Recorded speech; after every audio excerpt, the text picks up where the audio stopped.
Desert Island Discs. Welcome to this very special edition of Desert Island Discs. On the program today, as always, we have incredible folks with interesting life stories. For purposes of the conversation tonight, I request that I put my mask off so that I'm audible and clear. Again, for reasons you'll get to know later on the program, I am where the medicine is. So perhaps I'm not as scared as you, but again, I must observe all the standard operating procedures without any compromise. On the program, we have the pleasure of hosting the man in the eye of the news, Dr. Patrick Engeu Ogwang. Now, if that sounds a bit strange to you, maybe I would say Dr. COVIDEX. You know, there's been quite a bit of buzz about this wonder drug that is knocking COVID-19 perhaps off the face of this country, and we are praying that it does so. The brain behind it, the man accredited to its success, is on the program this evening to share his life story. Welcome to the program, Dr. Patrick Engeu Ogwang. Thank you very much, Mr. Simon Kasyate.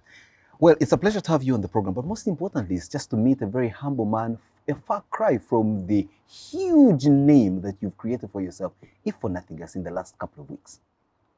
Must be feeling a bit of a daunting task on you. But meeting you makes me much happier because you know, I first listened to Desert Island Disc when I was still a child.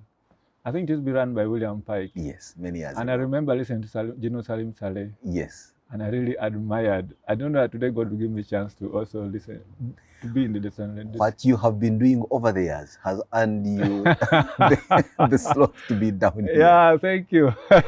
And very specifically, let's talk about COVIDEX. I mean, you're the man on whom many hopes lie. Yes. Patience, prospective, and real. Humanity, perhaps, is looking at your formula to get relief from this devastating disease. Where are we with this COVIDEX? What is COVIDEX? Let's start from there. So COVIDEX, I should say, is a gift from God, I should say. Because first, it's made from nature, material that we find in nature. Interestingly, those two main plants seem to be found only in Uganda, Tanzania, and Kenya. What plants are these? One of them is called Xanthoxylum chalibium or Gilleti. There are two sisters in one family. Then the other one is called Wabuga ugandensis. It even has the name of Uganda on it. Okay, So now those are the botanical names. Yes. In our local language. In our local language, in Ateso, we call one Eusuk. You know, there's a country called Wusuk. Yeah, Wusuk, yes. It used to be full of that plant. Up to now, it's still there, Wusuk. My goodness. In Runyankole, it's called Mutatembwa. Mutatembwa. In Buganda, it's called Entale Dungu, something like that. Entale Dungu. Yes, so that's one of them. The other one, in our place, we call it Abach. In Runyankole, it's called Omweha. In Uganda, I think it's called Enkubeza something like that. Enkubeza. Yes. Wow, interesting. So those are the two main plants that actually I developed. I've studied them for over 17 years. Studied them? Yes, deeply for over 17 years. What made you pick the interest in studying these particular plants only for them to show up 17 years later as wonder formula? So I studied pharmacy for my bachelor's degree. And when we are doing pharmacy, there's a subject called pharmacognosy. Pharmacognosy is the study of drugs from natural sources. Now, all drugs that we have now originally have their origin in nature. Whether ARVs, whether antimalarials, whatever drug you may talk about, it has a link to nature. Don't remind me of that bitter stuff we used to take for malaria. Mululuza. Oh. Yes. Quinine times 10. So now, when I finished bachelor's degree, okay, I used to be good at a subject called pharmacognosy. My lecturer, Dr. Negi, really, and the late Kavuma liked me because of that subject. I just liked it. I think, why did I like it?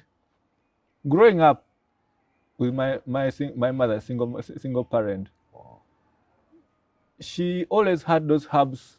I grew up in the village. She always had those herbs above the fireplace. up what would I pass for a chimney, but it's it was a way of storage. so, and they always had some bit of soot on them. Exactly. So heat would go up, smoke would go up, and keep the medicine safe and fresh. So whenever I would have a sickness, whether it's measles, which is caused by a virus, whether it is malaria or stomach problems, she would go to that fireplace. And she knew exactly which one to pick for what disease. There are not so many. And then she would scrub it, boil hot water, pour in the cup, give you to drink morning and evening. 2 days you're back to school. As you are watching. I mean, we were the patients. And also ones run the errands sometimes. Yes. And I remember whenever I used to go to clinics and hospitals frequently, the only disease I used to go to the hospital was pneumonia. Once in a while I would get, actually anemia.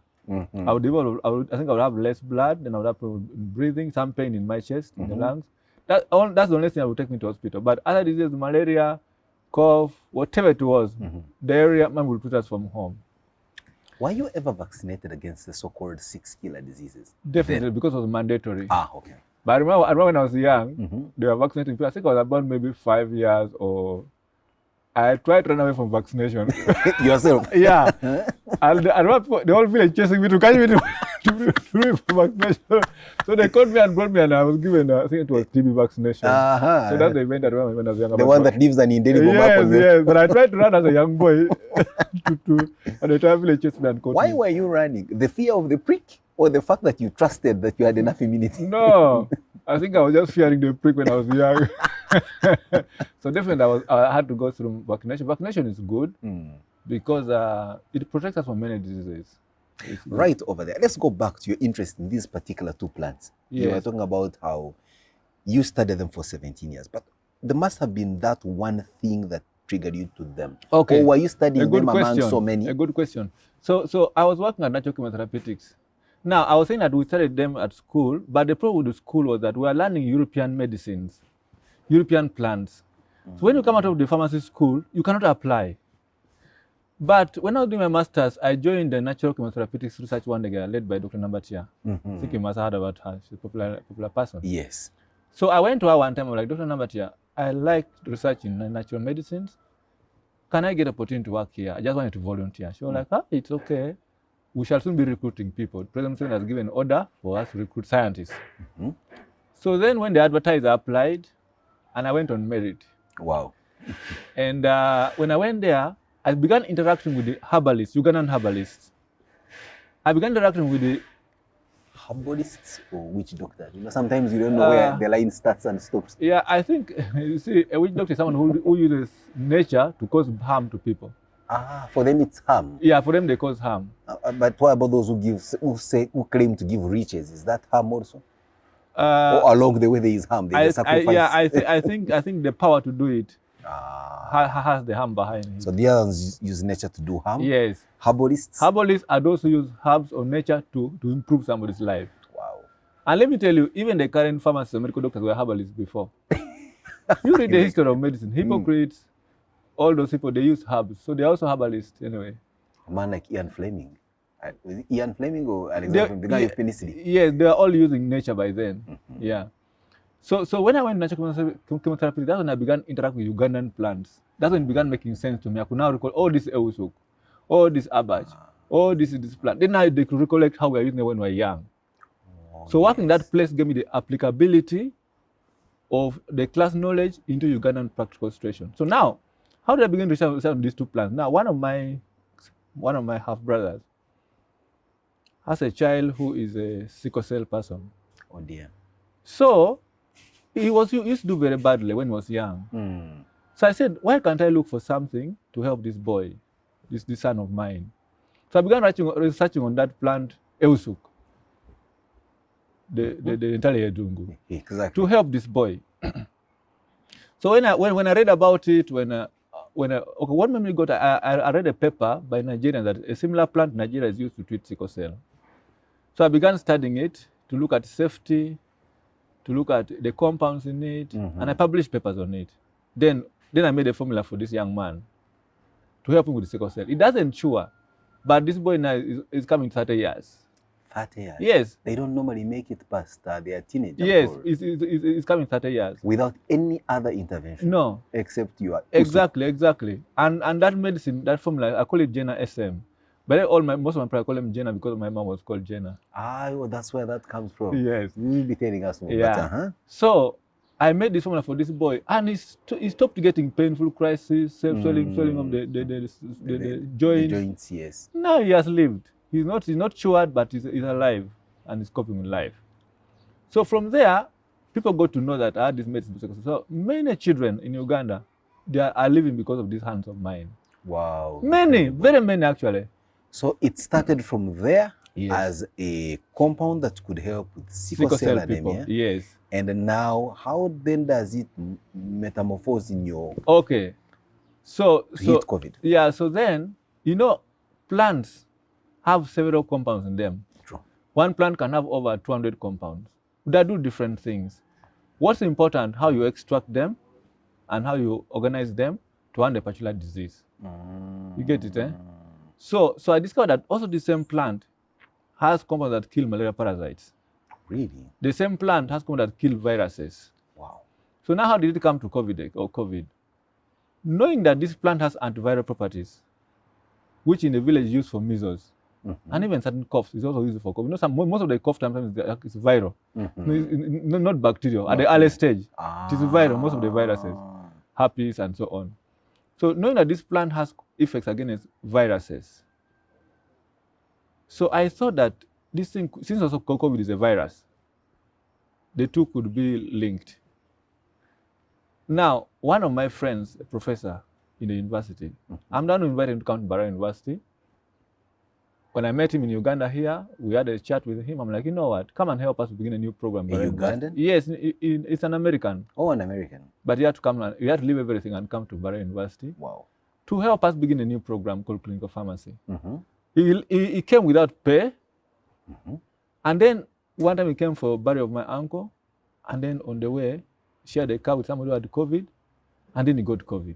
Oh dear. This recent? Yeah, the first wave. The first wave, yes. And then he was badly off. Actually, he was admitted in hospital. I called him. I'm in Kampala. I'm like, please pick ambulance and let them bring you to Bara quickly. Reaching there at around 2 a.m., they had been taken to hospital and put on oxygen. You must have felt a personal guilt. It was a personal guilt for me. I asked myself, if this American dies here, he has come on his own. He has no father, he has no mother, he has no family here. If this man dies here, how am I going to handle it? It was really a heavy pain on my heart. Every time I go to see him in hospital, my heart would really... I knelt down and prayed for that man. But one day God put in my heart that formula there, which you are using for wounds in the mouth, dental caries, could help this man. Because COVID, first and foremost, it stays in your nose and in your throat. That's where it multiplies itself from initially. Before it goes down to the lungs, yeah. Yes. So if you can handle it from your throat and your nose, you weakened it. So I told Professor, I may have many formulas. This formula, I use it for another purpose, but it's just antiviral properties. You use it in addition to your other medicines in the hospital. Drop it in your mouth 3 times a day. So I gave him like on Monday, then I come to Kampala. So Wednesday he calls me that Professor Ogwang, I'm much better. And I think I'll be discharged on Friday. I was surprised. It was the first patient of COVID I gave that medicine. And then Friday, actually, I've been discharged. Okay. Within just a spell of about 4 days. And he was only dropping it in the mouth? In the mouth. Not even in the nose? Not in the nose, just in the mouth. So I go on Saturday, he had been discharged, went and paid his bills. And his language was getting deteriorating. And the scan showed it had actually improved. In fact, the other day was like, Professor, my lung is now okay. Wow. So then his colleague with whom he shared the car also had gotten COVID. But he was not in hospital. So he called me that, Professor, I'm told you have something that I said, Professor Tamkong. Sorry to mention his name. Yeah, it was like, can I also come up? Please, Sylvan, you come for it. He's also a pharmacist himself. He came, I gave him also 2 bottles. But the other professor used only 1 bottle. The 1 bottle was enough. Only 1 bottle. I can realize that 7 bottles was an overestimate. You need just 3 or 5 is enough if you are very sick. 5 bottles? Is enough, yeah, to recover. Wow. So Sylvan also takes it, and then quickly he recovers, and he tests negative. Wow. That was last year, December. And then COVID went down, so I forgot the formula. I forgot following it up. You said, well, that's okay. Okay. Now, this year in March, a certain friend of mine called Petronila, she stays in Entebbe. I normally give her my medicine for different diseases, malaria, cough, and so on. She was like, Professor, don't you have something for COVID? My friend is badly off, he's no oxygen, and the father is just crying. He's a manager in one of the banks in Kampala. I'm like, you know what? There's a formula I'm developing, but I'm not formulated it and labeled it and so on. But you go to my small lab in Entebbe where they're making it current. I had already a lab in the lab making those medicines. Go to the lab, I'm going to instruct the boys who are there what to mix for you. So she just drove there. I told the boys, pick this, and mix like this, give us 6 bottles. There was no even label. I'm like, you know me, just trust me and go with it to the patient. If they accept, good. She carried it without a label, gave to the father that this medicine, I know the person who makes it, just try it. 2 days, she said to me that, for Professor, their patient is out of oxygen. 3 days more, the patient has been discharged. I told then I assembled my PhD team. Your team in at Mbarara. Because National Minister Lyoda, or Minister of Science and Technology, you see, when COVID began, government called on scientists to come forward and be supported. I was one of those who came forward to be supported, but I was ignored at the beginning. I was left out actually out of the team. That people were giving money, I wasn't giving money. But Dr. Lyoda, the minister then, he knowing me very well, called me, said, Professor Ogwang, I know your work is good. You could help us with this problem. I know you have not gotten money, but we have some small money for you. Please come. And at first I said, I'm tired. I don't want to go for this government money because there's a little bit of segregation. So, but my colleagues urged me that please apply. So I assembled a team and then wrote a small proposal to validate, to test this formula. We had 3 formulas we were going to test, 3 of them. So when Lyoda gave us money around April this year, I could delay to come. So I had to first order for reagents, standards to run this thing. Then when the money came, we began now working around beginning of June. June this year. So I assembled my team. There's Oloro Joseph, he's a PhD student of pharmacology. Ajay Clement is from Nigeria. There's Angupale Jimmy, he's from Arua. He's doing also PhD under me. And then there's a young boy called Kawa Ivan. He's doing his master's under me. So I said, you people, we don't have time now. They have treated 3 people with this thing and it has worked. COVID has started. We need to generate new data to submit to NDA afresh.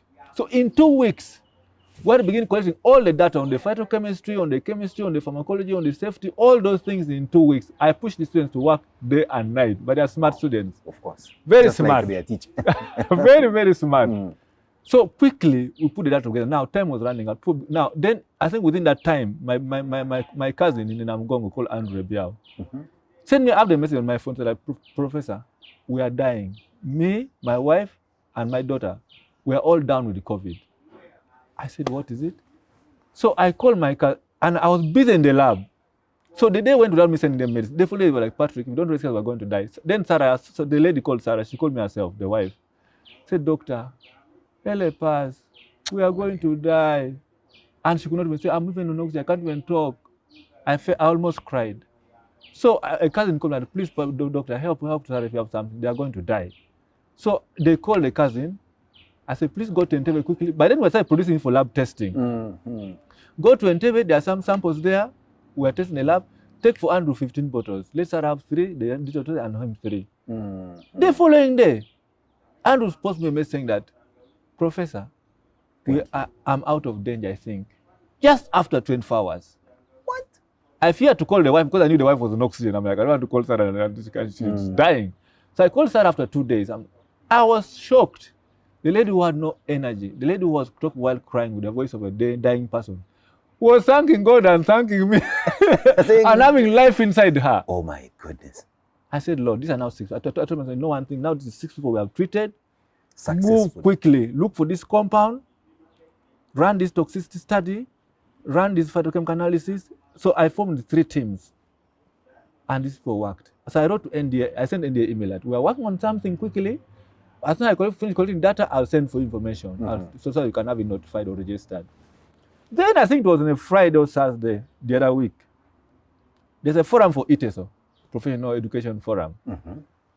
And they post saying that, Professor, tell us what you're researching on and anything on COVID. So I just type a WhatsApp message. I'm like, I've been developing drugs from this, I have ABCD, and I'm working on COVIDEX for Corona. Then they begin circulating it around. Oh, that's the message we Yes! Oh my goodness. That one now just brought, I don't know, I want to, maybe like people say hell on earth, but I call it heaven on earth. But it was just went viral.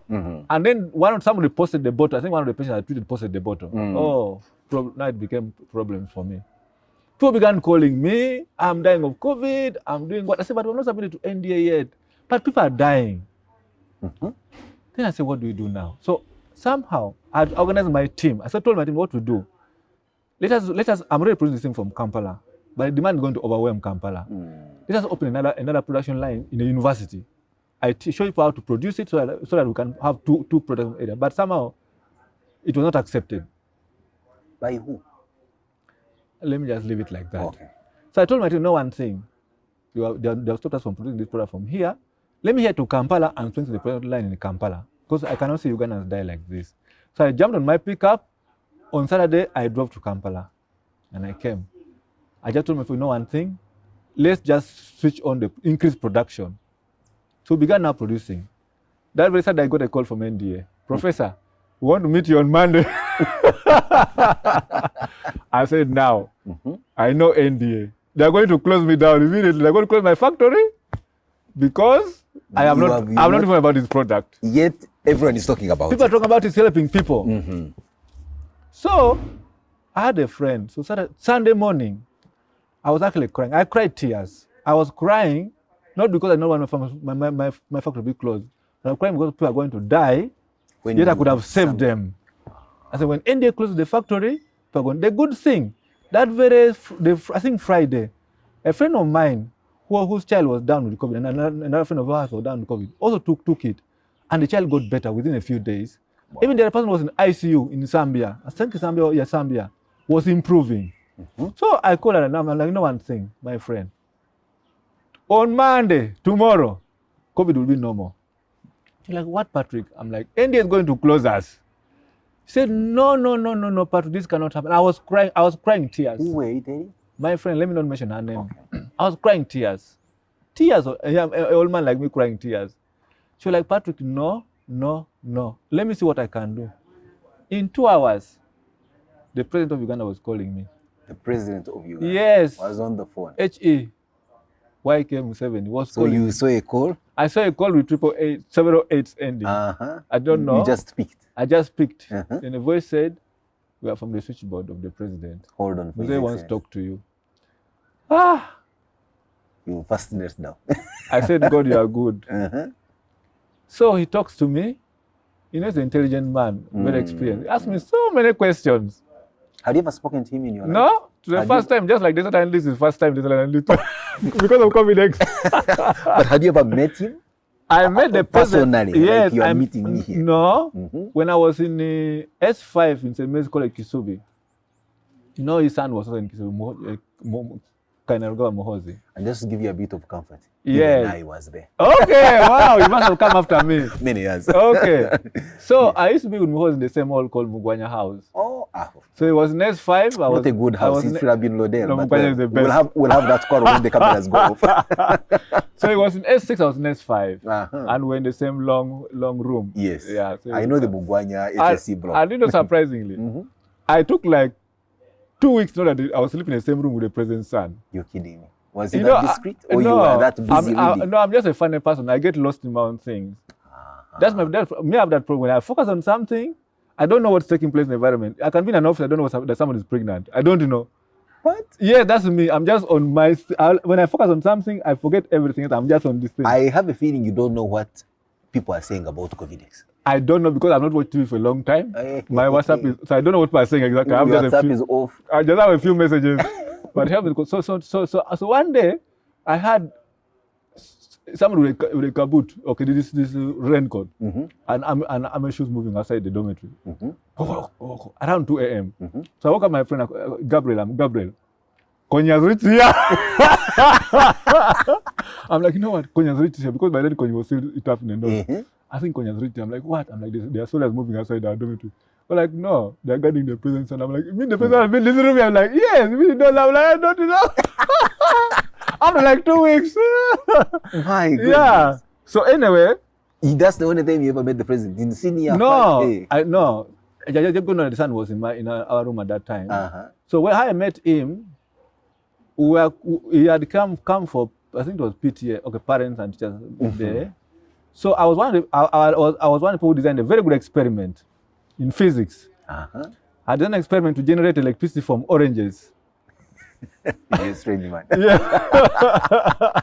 So I was producing electricity from oranges, so I was selected to demonstrate to the president. So when he came, I put my 2 oranges there and electrodes and then the voltmeter to measure the voltmeter. So I could show him that, you see, when you connect this to this, you see current is flowing. Yeah, so that's how I met him that time. And coming from that part of the country where oranges are growing yes, in abundance, yes. soon we may have an electricity exactly, and my plan was that every home can plant the orange, and then we connect electrode to all the oranges, just break them, then you have electricity in the home.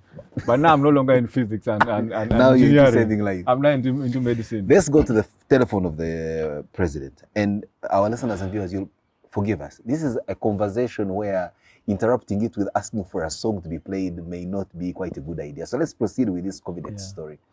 Tell me. So the president calls me. When he called me, I stopped crying. Because now I knew that, okay, now I have protection of the president. So he called me and asked me, are you Dr. Ogwang? I'm like, yes. Where are you from? Where were you born? All those things. He took you through his version of Desert Island. Yes. Then he was like, I'm told you say you made medicine for COVID. I'm like, yes, Mr. President. How do you know that it works? I gave him the history. How we used to know this plant when we were young, for treating measles, for treating cough. He gave you that much time? No, he listened to me. He's a very patient man and very kind, really. He listened to me, and he, at his age, he follows things to dot.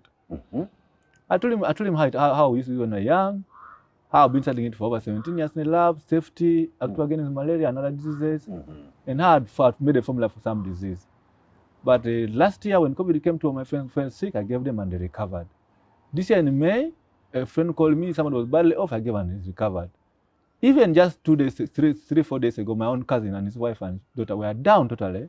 They also recovered. You know, like, okay, give me the numbers of those people. He's an intelligent man. You gave me the numbers? I gave the numbers of those people. And he called them himself. The president called them himself to establish truth. And told me I would call you the following day. Tomorrow I'll call you at 10 o'clock. And at 10 o'clock the following day, he called me. He asked me more questions. Science, now the science of the medicine. How does it work? What are the plans in this? I shared with him all those details. Then he asked me, what do you want now? What support do you want from me? I told him, Mr. President, I want security. Did you feel insecure? Yes, but especially for the factory. I told you I was fearing NDA. Not your personal? Not my personal, but mainly the NDA. I'm like, I want security for the factory and also for myself. What I wanted for my family. No, we can be kidnapped and so on. And then I want capacity to be expanded. We want to expand production because this thing is working and it's helping people. But the factory is small. He told me, okay, I'm going to link you to General Okech to handle that, and also Madam Nachobe to handle the issue of finances. See you tomorrow. Bye-bye. Yes. He kept on calling me every day. Wow. Every day he would call me to follow up on the matter. Now, I think that was on a Monday. On a Monday, I realized I'm going to begin meeting big people.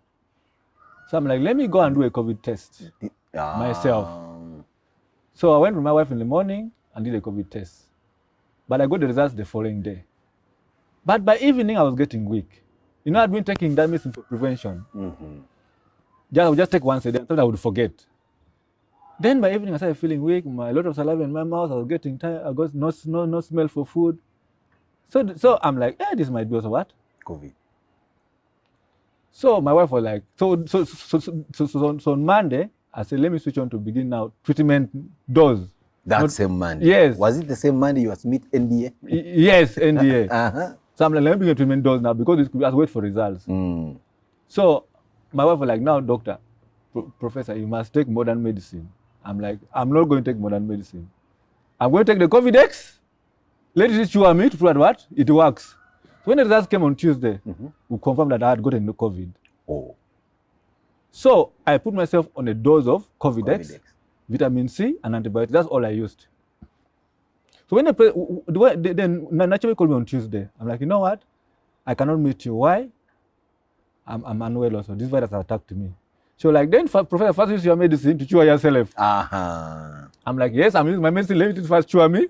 Then I can come and meet you. When the president called me, I was open to him. No, this virus has caught me also, but I'm treating this with my medicine. Well, like, are you using only your medicine? I'm like, yes. And antibiotics and vitamin C. You're not using the modern formula? I'm like, no, I'm not using it. So it did not put me down. I just stayed at home for 10 days. Just the first 2 days, my oxygen level, I think, it was around 94, 95 there. I felt a little bit of increased heart rate, and then no appetite. A lot of saliva was in the mouth, mucus. Not asking me to produce a lot of mucus. When I began dropping the medicine, within 2 days, the mucus cleared, my airways opened, fever did not come, cough did not come. By day, you didn't cough at all? I did not cough at all. I did not get any fever at all. The medicine was working perfectly. I did not take Panadol, I did not take ibuprofen, no Dexa, no vitamin C, no zinc, no all those things. I was just taking my your tea here, which you have served me, and so on, and pineapple, COVIDEX, vitamin C, and another form of mine called Atavo Plus to boost immunity. Those are the only things I used. By day 4, my appetite came back, my smell came back, I began eating. Energy began coming back. By day 5, I began doing exercise at home.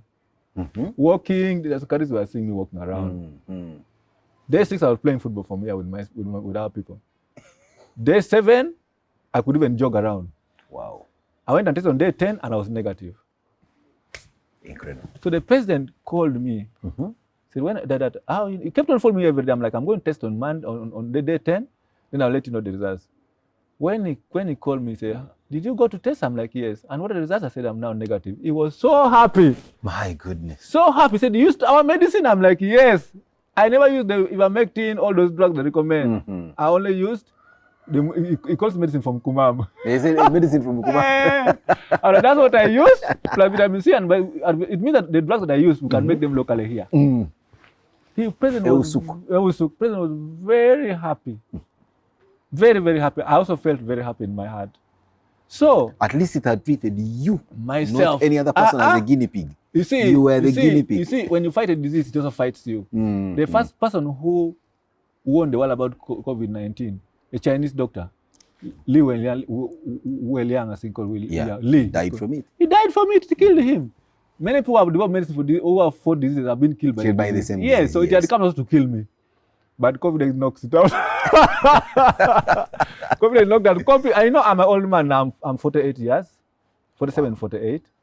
So I'm also in a risk, and I'm not vaccinated. You're not vaccinated? I missed the vaccine because I was moving up and down. You know, when the vaccine came, I failed to get it from Bahrain. I'm not vaccinated completely. Now you should go. Otherwise, we'll send another village to chase after you like they did when you wanted to get your tuberculosis. Yes, I'll go and get the vaccine when it's enough now. So eventually the president said, this now works?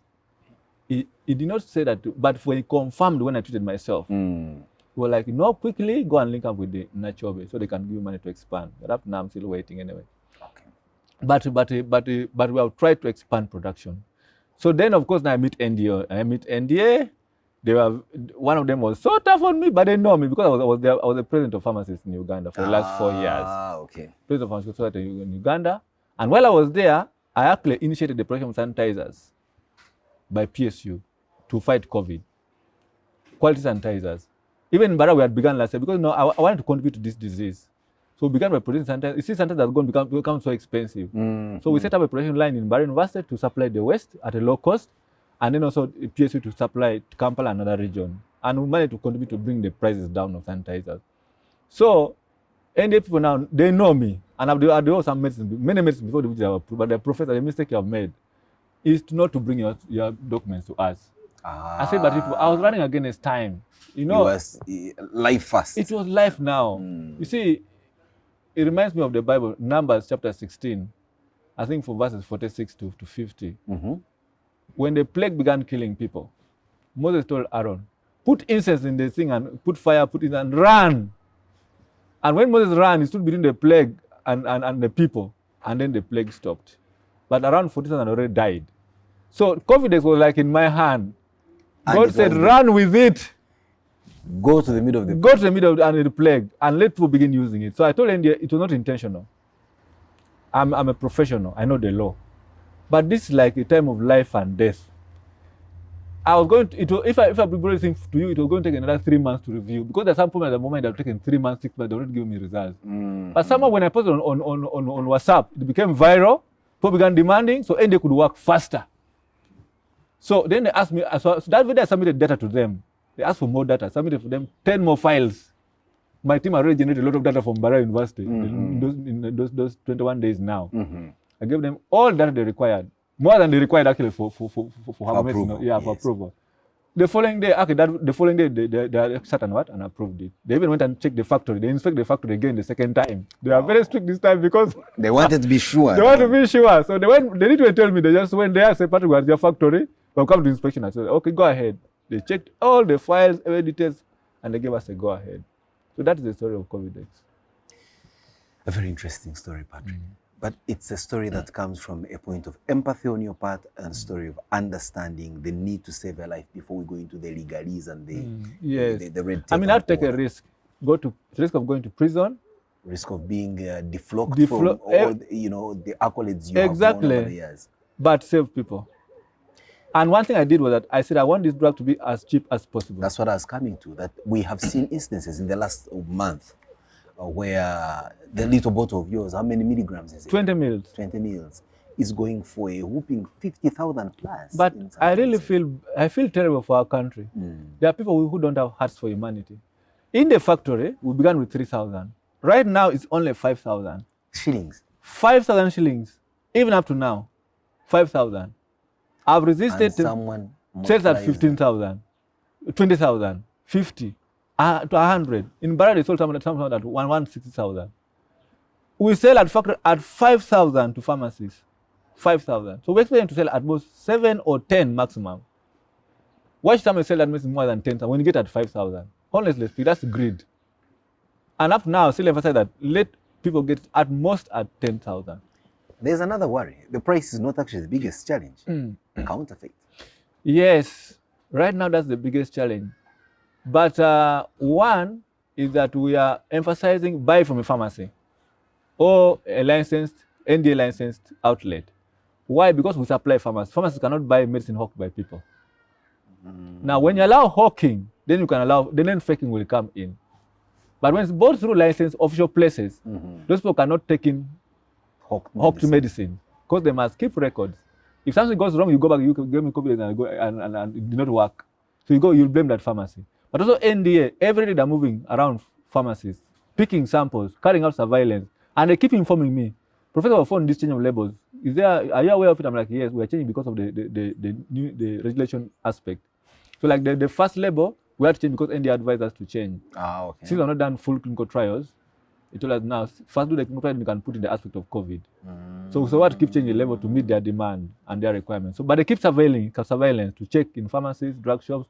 Whenever they find a discrepancy, they inform me, they call me. They tell me, okay, that's the... So until now, I'm very sure there's no fake one, at least until now. If you get from a pharmacy, you will not get a fake one. But also I'm working with the multiplex. I'm going to meet them today to put a Q code. So you can use your phone to scan. QR code. Yeah, a thing called QR code. Yes. Yeah, you scan it, and then to show you that this is original COVIDEX. Secondly, we were working with a local company to develop a mold that has our logo imprinted on the bottle. On the bottle. Oh, yes, okay. Jenna. So you see it with that. So for someone to make a fake one, you must go and make a mold. The same mold. The same mold. The same. Exactly, which is not an easy task. But I know, of course, some people can. But at least in that case, if we catch you, we know that you forged our mold. This is the first deal with you. So those are the two things we are doing. But also, we must increase production immediately. We are doing our best to increase production. We began like with around, we make like around 10,000 per day, but now we are 30,000 per day. What kind of facility do you have in Entebbe that you talk about? Is it a private facility? It's a private facility. You see, I've been having a dream to have a drug making company for a long time. So I've been using my own little resources and some of the funding I get from research. When I get money from research, I don't buy land. You don't build malls. Malls and arcades, no. I buy machines. And the good thing, 90% of the machines I use are made by Ugandans. No. I can't take you there one day, you see. No, we certainly are going to go there. They are all made by, I sit down with our engineers, there's an engineer called Ambrose. I sit down with him and we make our own machine. Really? Yes. That's very interesting. We make our own machines. So even right now with lockdown, we don't need machines. We can make them here ourselves. Any machine we need. So in Entebbe, you're renting a facility. I bought land in Accra, small plot, and I built it for a factory.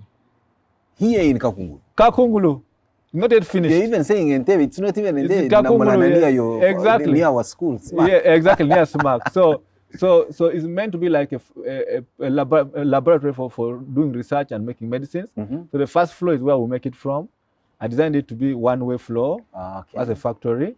The second floor is not yet finished. The third floor is not yet finished. So it's an unfinished place. Exactly. If you go there, you laugh. This is where COVIDEX is coming from. It's an unfinished humble place. Beginning. Yes, very, very humble. But it has good things inside. So I have now like around 50 people working there. There is another challenge I see. I do not know the extent of how strong that challenge is, but maybe you could help me. Big pharmaceuticals.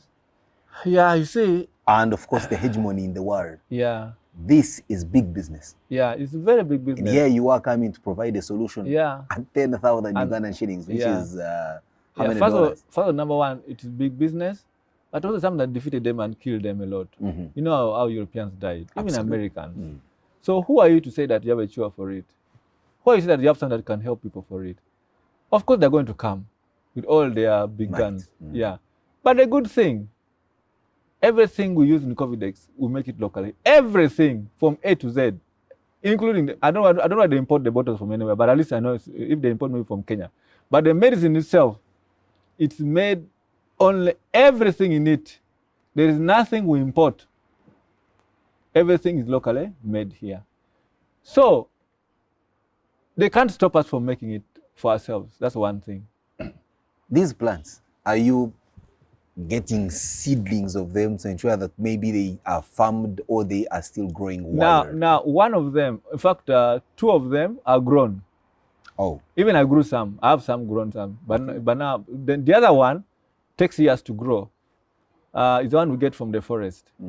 But it is so abundant in Uganda. We cannot supply the entire world for 10 years. Wow, that's very interesting and heartwarming to note. Yes, so abundant in Uganda. Almost all the forests in Uganda have it. Northeastern Uganda, there's a lot towards Karamoja. Teso Karamoja is a lot that side, the sister of it.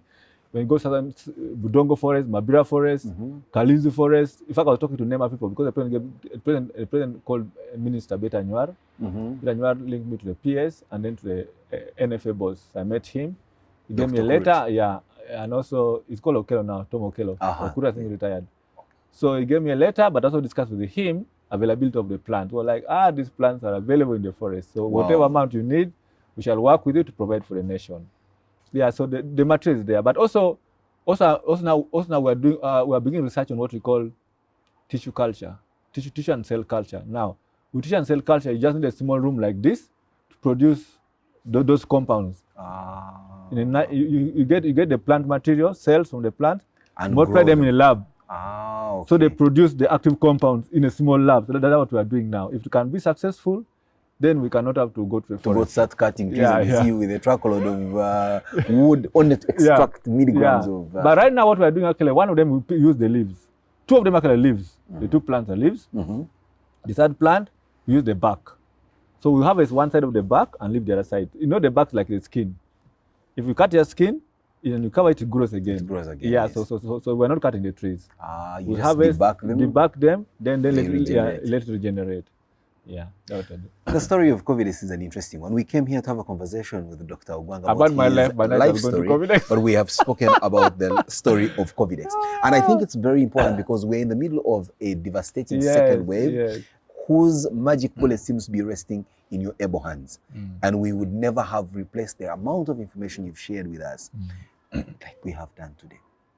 Because time is never usually an ally on our side. For tonight's edition, we'll call it the COVIDEX edition. Okay. Where it's COVIDEX story. Yes. Then Sunday, next come week, for my life now. Now it will be your life story, and we hope that you will be glad to stay here and share with us that. I will have very interesting life story. And that's when we will also play your music. Okay. For now, we'll allow you to play one song, just one song, as we say, for to our listeners. Okay. What song will that be? Everyday Lord, I love stand upon your word. Wow. That's my song. You're such an incredible guy. you put everything in the trust of God. Of course, there's been a meme going around on social media. So we're putting all our hopes for COVID cure to scientists who believe in God.